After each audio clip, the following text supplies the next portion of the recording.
Hello everyone, welcome to class 8 sessions of subject civics, and today we are discussing chapter number 4 and the chapter name is Understanding Laws. This is your first session.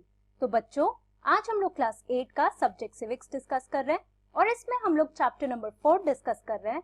Chapter का नाम है understanding laws और ये आपका first session है. So let's start with it. तो बच्चों before starting the chapter let me tell you कि हम लोग इस चैप्टर में कौन कौन से टॉपिक्स पढ़ने वाले हैं. Okay, so in your chapter that is understanding laws, we are going to discuss about what is a law. After that we will discuss do laws apply to all, then how do new laws come about and unpopular and controversial laws. तो बच्चों basically हम लोग इस chapter में laws के बारे में समझने वाले हैं, इसके डिफरेंट पॉइंट्स को समझेंगे कि क्या जितने भी लॉज है हमारे कंट्री में क्या ये सबके लिए अप्लाई होता है या फिर ये जितने भी नए लॉज बनते हैं वो बनते कैसे हैं, और जो अनपॉपुलर और कंट्रोवर्शियल लॉज हैं जिसके ऊपर बहुत सारे प्रोटेस्ट हुए हैं तो हम एग्जांपल्स के थ्रू इनको समझने की कोशिश करेंगे. So let me remind you कि हम लोगों ने अपने लास्ट चैप्टर में जो हमारा था पार्लियामेंट के बारे में, उसमें आप लोगों ने बेसिकली आपको लॉ के बारे में थोड़ा बहुत आइडिया लग चुका है, राइट? क्योंकि लास्ट चैप्टर जो था बच्चों parliament, you read about parliament and the functions of parliament. In that you saw that parliament is the body, the law making body, right? उसमें आपने देखा that there are 2 houses in the parliament.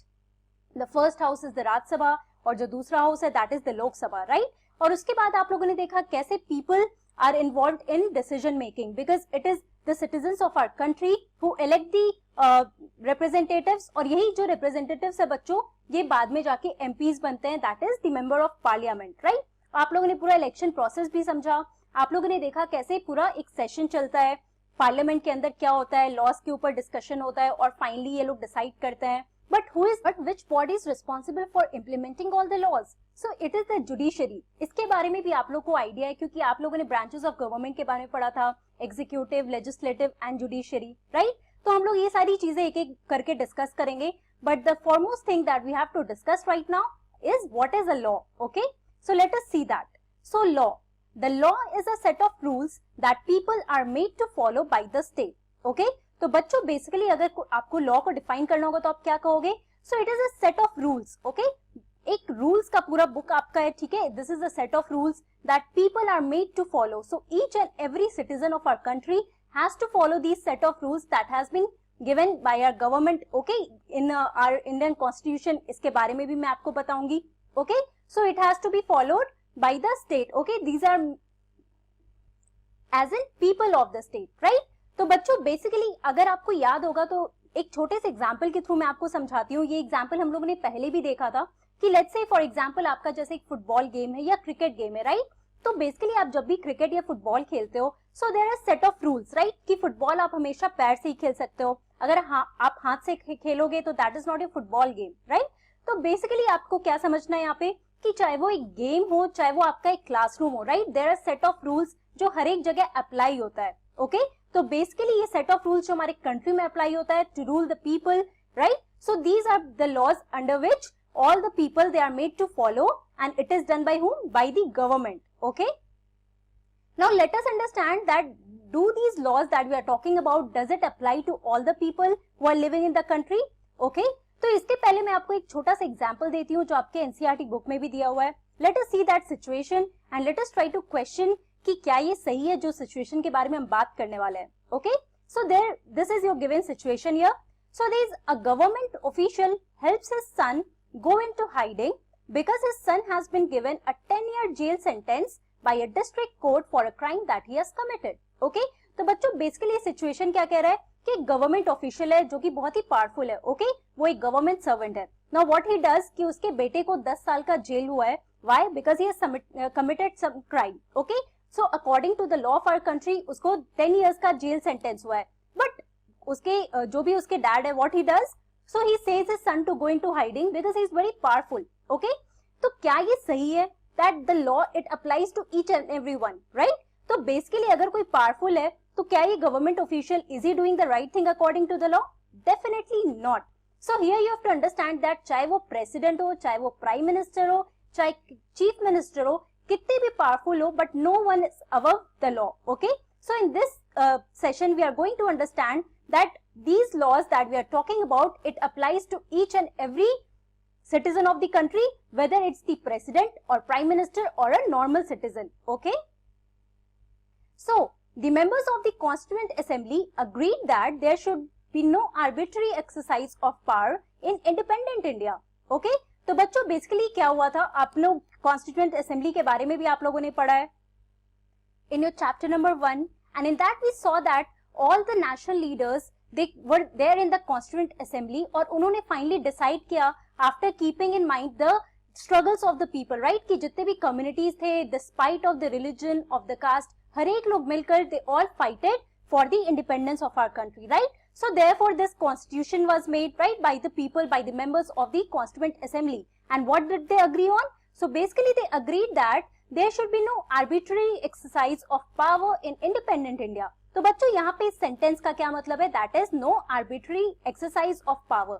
तो basically कि कोई भी इंसान individually या independent होके कोई अपना एक जजमेंट नहीं दे सकता ऑन एनी डिस्प्यूट, राइट, कि हर एक लोग अपने हिसाब से अपना एक रूल फॉलो करे. That should be not done in our country. Okay, so they therefore instituted several provisions in the constitution that would establish the rule of law. Okay, now here another point to remember is that it is in this constitution कि इतने सारे provisions है आपके constitution में. आप जब senior classes में जाओगे, now when you take political science as a subject, then you will understand the whole concept कि constitution में कौन कौन सी बातें हैं. Okay, basically यहाँ पे आप समझो कि constitution में बहुत सारे rules हैं, laws हैं, according to which our state or our country it functions. Okay, and it has to be followed by each and every individual. Now let us try to understand what is this rule of law. Yeah, so ये आपका Constitution of India है, right? Now this is a document in a form of book जिसमें बहुत सारे rules दिए हुए हैं, and also it was assured by the members of the Constituent Assembly कि कोई भी arbitrary exercise नहीं होगा power का, कि कोई भी individual अपने हिसाब से एक judgment नहीं ले सकता है, right? Now there should be some rule of law according to which each and every citizen should be governed, right? तभी हमारा कंट्री बहुत ही पीसफुली गवर्न किया जा सकता है. ऐसे अगर आप सोचो कि हर एक इंडिविजुअल अपने हिसाब से अपने लॉज बनाए तो कंट्री में कितना क्योस हो सकता है, right? So therefore it is really important for us कि हमारे कंट्री में एक लॉ होना चाहिए. So what is this rule of law? So the most important of these was that all persons in independent India are equal before the law. तो basically आपका rule of law क्या कहता है बच्चों? That each and every person, that is all persons in the independent India are equal before the law.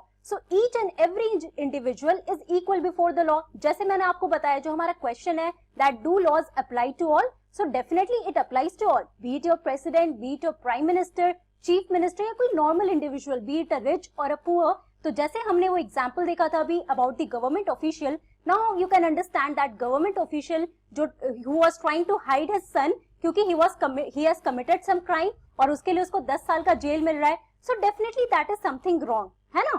तो इसीलिए हम लोग कह सकते हैं कि in our independent country each and every person is equal before the law, and उसमें आपके प्रेसिडेंट भी आते हैं और एक नॉर्मल पुअर सिटीजन भी अगर कंट्री का है, so he is also coming in that ambit. Okay, so the law cannot discriminate between persons on the basis of their religion, caste or gender. आप बच्चों, आप लोगों को ये भी पता होगा, आप लोग इक्वेलिटी के बारे में आपने पढ़ा है, तो यू नो दैट हमारे कंट्री में फंडामेंटल राइट्स हैं, हमारे कॉन्स्टिट्यूशन ने हमें फंडामेंटल राइट्स दिया है, and these rights are for each and every person. Okay, therefore this law जिसके बारे में हम लोग बात कर रहे हैं, it can not discriminate between persons on the basis of their religion. कि मान लो कोई हिंदू है या कोई मुस्लिम है तो किसी हिंदू के लिए एक डिफरेंट लॉ नहीं होगा. मान लो कंट्री में मेजॉरिटी लोग हिंदू के रह रहे हैं, तो ऐसा नहीं है कि वो लोग सिर्फ हिंदूज को फेवर करेंगे और मुस्लिम्स को फेवर नहीं करेंगे या सिख्स को फेवर नहीं करेंगे. Therefore they can not discriminate between any religion और एनी कास्ट और जेंडर, बी इट मेल और फीमेल. तो किसी के बीच कोई डिस्क्रिमिनेशन नहीं होगा in the given laws. So what the rule of law means is that all the laws apply equally to all the citizens of the country and no one can be above the law. तो जैसे मैं आपको बता रही हूँ बच्चों, ये rule of law का मतलब क्या है? That each and every law, okay, हमारे कंट्री में जो भी कॉन्स्टिट्यूशन में आपके लॉज दिए हुए हैं, so it is for everyone, ठीक है? Each and everyone is treated equally in this law and no one can be above the law. कि अगर प्रेसिडेंट चाहे that he should work according to his own will, और जो constitution में जो हमारे लॉज दिए हैं उसके अकॉर्डिंगली वो वर्क नहीं कर रहा है, so therefore he is going against the law. So this is not the right thing that is going to happen our country. Okay, तो देयरफॉर आपके प्रेसिडेंट भी हो या कोई प्राइम मिनिस्टर भी हो या फिर कोई भी मिनिस्टर हो या कोई रिच पावरफुल पर्सन हो, so no one can do anything against the law. Okay, so this is basically the meaning here that we are talking about, that what is this rule of law that the constitution or the members of the constituent assembly that have given in the constitution. Okay, लेकिन बच्चों अभी तो हम लोग constitution के बारे में बात कर रहे हैं, and this constitution you know that it has come after the independence of our country, right, कि जब इंडिया इंडिपेंडेंट हुआ था उसके बाद जब कॉन्स्टिट्यूएंट असेंबली बना था, and after that this constituent assembly, the members of this constituent assembly, these people they drafted a constitution, right. लेकिन क्या यही केस था जब हम लोग एंशिएंट इंडिया की बात कर रहे हैं? Now let us understand how was the law there in the ancient India. Okay, and I must tell you that it was quite different from what it is today.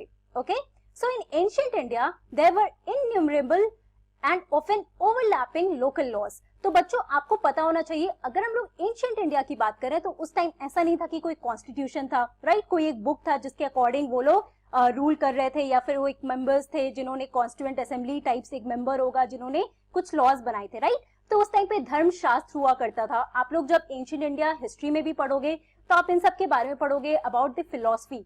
Okay, तो बहुत सारे books थे बच्चों, और उस books के according ही laws बनते थे. उस बुक्स में जो लॉज लिखे जाते थे और वो ब्राह्मण्स लिखा करते थे, राइट. तो ब्राह्मण्स जो भी लॉज लिखा करते थे बुक में तो उसी को फॉलो किया जाता था. Now let us understand how was it done. So different communities enjoyed different degrees of autonomy in administrating these laws among their own. तो बच्चों अगर हम लोग एंशिएंट इंडिया की बात कर रहे हैं तो आप लोगों ने हिस्ट्री में अभी तक पढ़ा होगा that there is this caste system. Okay, पूरा एक लैडर है इन विच सबसे ऊपर आपका अपर कास्ट आता है, right, the Brahmins, the priest, फिर क्षत्रियाज आते हैं, द वॉरियर्स, आफ्टर दैट हमारे वैश्याज, फिर शूद्रास, फिर अनटचेबल्स. तो आपको ये पूरा एक लैडर तो पता होगा अभी तक, है ना. तो बेसिकली उस टाइम जितने भी डिफरेंट कम्युनिटीज रहते थे बच्चों, सो हर एक कम्युनिटी का अपना अपना एक डिफरेंट डिग्री होता था ऑटोनॉमी या फ्रीडम एंजॉय करने का. ओके, और कैसे लॉज एडमिनिस्टर हो रहे हैं तो ये पूरा डिफर करता था according to the communities. Now let us try to understand that how it happened.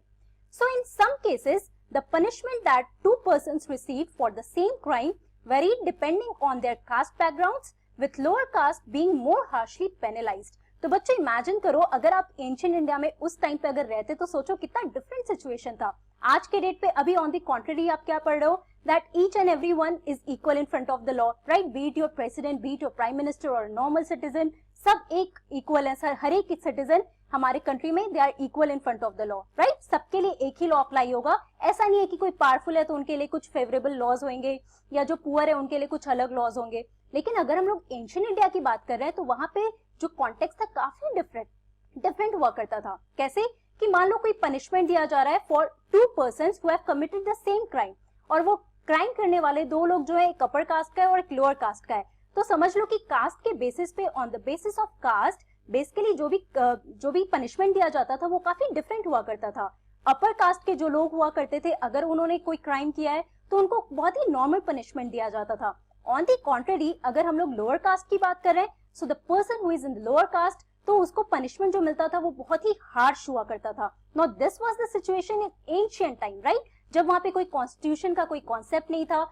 एक पर्टिकुलर बुक हुआ करता था, उस बुक में जितने भी लॉज होते थे एंड उसके अकॉर्डिंग ही जो भी ब्राह्मण्स या प्रीस्ट ने जो भी इंटरप्रेट किया है उसके अकॉर्डिंग ही पूरा लॉज बनता था और उसी को फॉलो किया जाता था, राइट. तो आप देख सकते हो उस टाइम का सिचुएशन और आज का सिचुएशन काफी डिफरेंट है. उस टाइम पे on the basis of caste कैसे डिफरेंशिएट किया जाता था पनिशमेंट्स को भी, लेकिन आज के डेट पे आपने क्या पढ़ा, that law cannot discriminate on the basis of religion, caste or gender, right? So this is the basic difference that you should remember while we are talking about the rule of law in the ancient time and in the modern time. Okay? I hope the concept is clear here. तो बच्चों basically आज के class में हम लोगों ने क्या पढ़ा, we talked about the laws. What is a law? So it is a set of rules that people are made to follow by the state, right? And does law apply to all? So definitely laws apply to all, because these laws cannot be discriminated on the basis of gender, religion or any culture, anything. Okay, also we talked about the law in ancient India that was quite different from the laws that we follow today, right? जो हमारे modern India में जो हमारे constitution के according जो laws होते हैं that was quite different when we are talking about the laws in ancient India. Okay, तो बच्चों अब हम next class में पढ़ने वाले about the colonial period, कि कैसे जब हम लोग ब्रिटिश इंडिया में आते हैं उस टाइम के लॉज कैसे चेंज होना शुरू होता है, and also we will talk about the struggle of people that at that time. Okay, So बच्चों आज के लिए इतना ही. That's all for today. Thank you very much. Have a nice day.